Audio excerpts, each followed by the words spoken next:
Hi everyone, we are about to start our annotated bibliographies. Now, an annotated bibliography is a great way to help you evaluate your sources. In some ways, it can function as a mini rhetorical analysis. Now, we're not doing a rhetorical analysis in this class, but all a rhetorical analysis does is take a look at sources rhetorically. Like, is it credible? Is it logically organized, etc., etc.? So instead of writing a huge long paper about each source, we can kind of condense it down into these annotated bibliographies to determine, hey, are these good sources to use in an academic research paper? So for your annotated bibliography, you start out by listing the topic of your paper and the working thesis. Notice I say working thesis. This can change as your paper progresses. It's not set in stone. You will then find 5 potential sources that you could use in your research paper. Notice that I say potential and could use.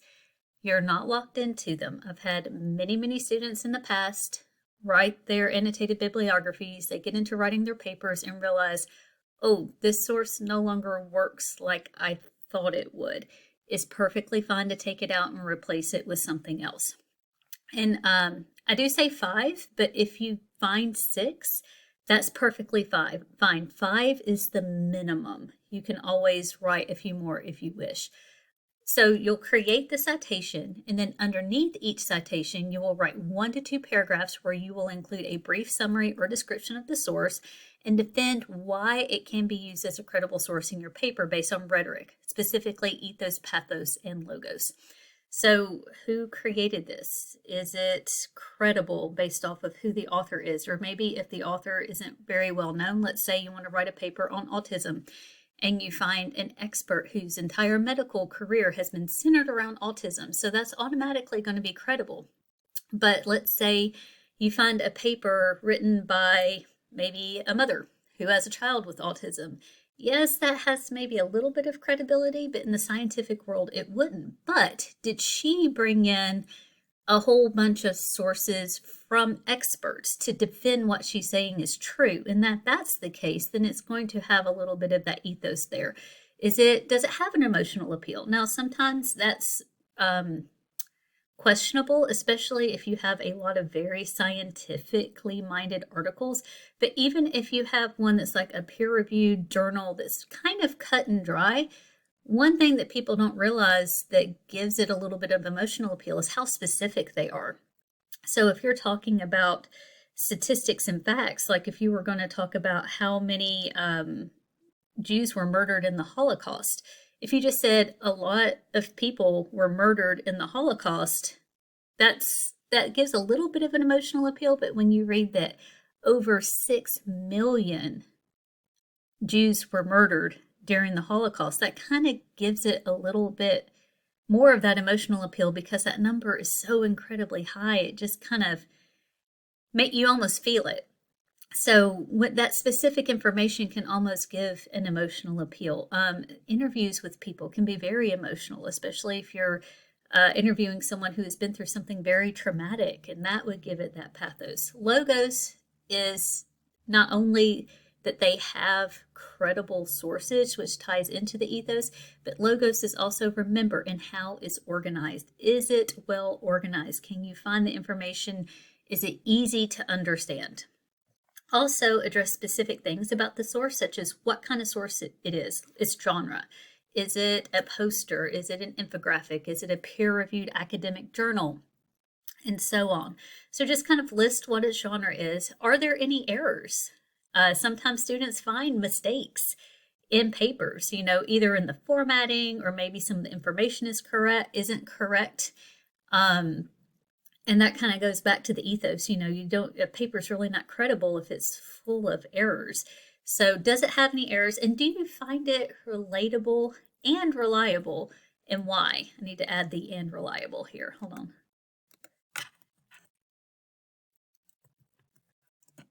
And relatable and why? Meaning, is it something that it was easy to understand and that it relates to your topic? This will be formatted in MLA, and I've included a template. This is also going to be in D2L. So that way you don't have to kind of worry about, is this formatted correctly? If you go to this link, you can download one and it will automatically format it for you. You don't have to use it, but I'm a big fan of the work smarter, not harder. And so this is a great way for you to like know, oh, if I download this, I know it's going to be correct. We're also going to be going over a lot of examples in class next week, just so that way you're very, very comfortable with this assignment before you turn it in. So if I go to that link, it's going to pull up this web page. And so what you want to do right here, the very top, it says Updated MLA 9th Edition Annotated Bibliography Template. So you click on that and it will download. Let me pull it up and it will look like this. So notice up here, make sure that you change everything. You don't want to leave it your name, instructor name. So, you know, you can go up here and, make sure you click Enable Editing. That would make a big difference. So your name, so I'm just going to put sample student. And then you would put the instructor name, which is, of course, my name. The course number, you just have to put English 1020. And, of course, I love how it puts day, month, year. It's a nice reminder of how MLA is formatted when it comes to the dates. Now, up here, don't forget to do this. A lot of times students forget to do this. Make sure you take out the last name here. Just edit that so that way that it has your last name and not last name at the top of the paper.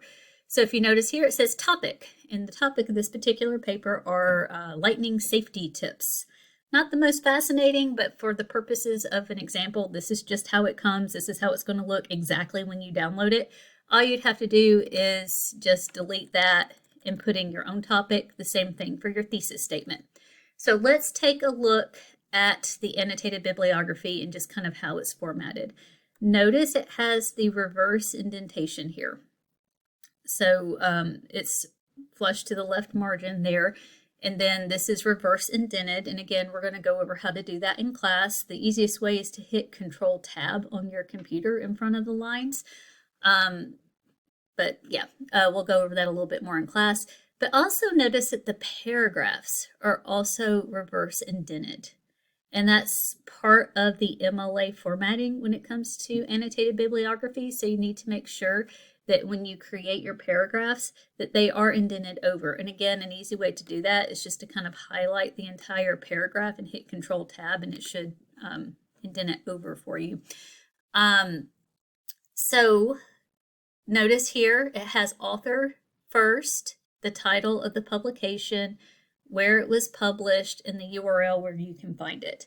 Now this is, according to the MLA formatting, it is missing a few things, but that's just because that source didn't have them. Remember, if they don't have it, if they don't have a publication date or something else is missing, you do not have to include it.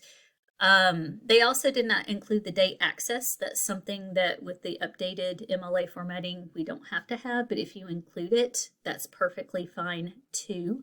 I also want you to notice how they're listed in alphabetical order. So we have Cooper, Marianne, followed by Hill, David. And notice how these are different. This one is put in italics. This one is put in quotation marks.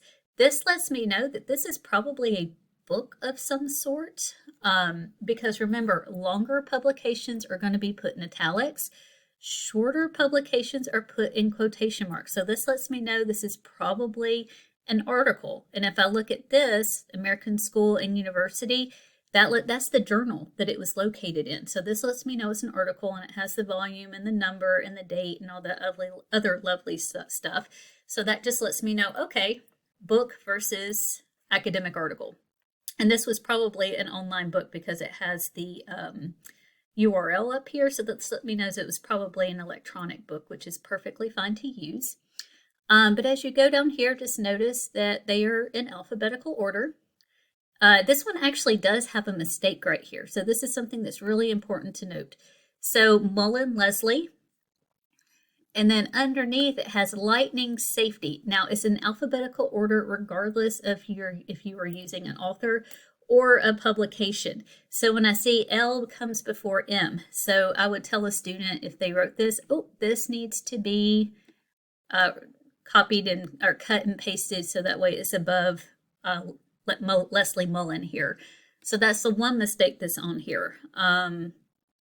And just something to be aware of, because that's the number one thing I see on annotated bibliographies, is that students don't put everything in alphabetical order. So it's a minor mistake. I will let you know, and if you do it, I'll probably ask you to do some revisions on it.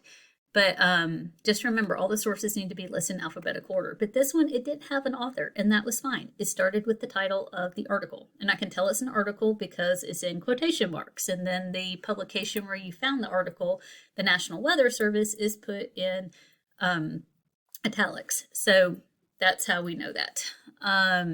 But as I said, we're going to be going over this a little bit more in depth in class. This is just the introduction to it. So that way you can see it, know where you can find a template if you need it, and how to fill it out. But if you have any questions or concerns about this, as always, just let me know.